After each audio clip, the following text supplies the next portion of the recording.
Alright, so I'm going to talk to you today about how to do a clutch up wheelie.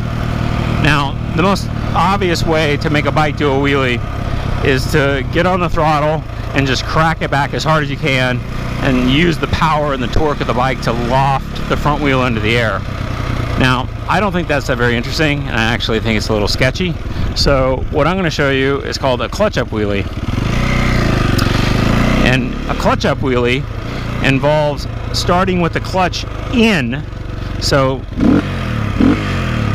throttle disengaged from the drivetrain, and then when you pull back the throttle, the RPMs are going to rise, but they're not instantaneous. So as I pull back the throttle, there's kind of a delayed response on the RPMs, right?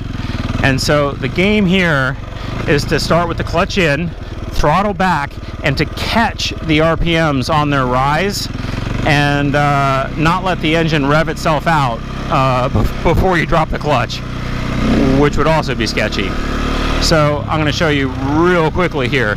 On this hill, I'm going to clutch in, give it some revs, and drop.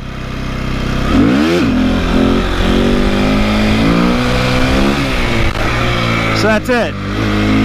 So it's going to be clutch in over here, throttle, and then drop the clutch. So right here.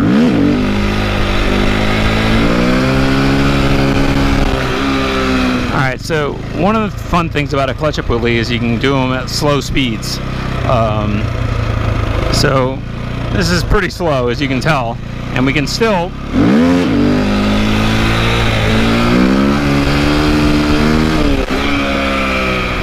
Alright, so we're going to do it again, and one of the things I'm looking at is this bar pad right here, KTM Racing. I need that right in my field of view, so that lets me know that the front wheel's kind of in the right spot. So that's the objective. Here we go.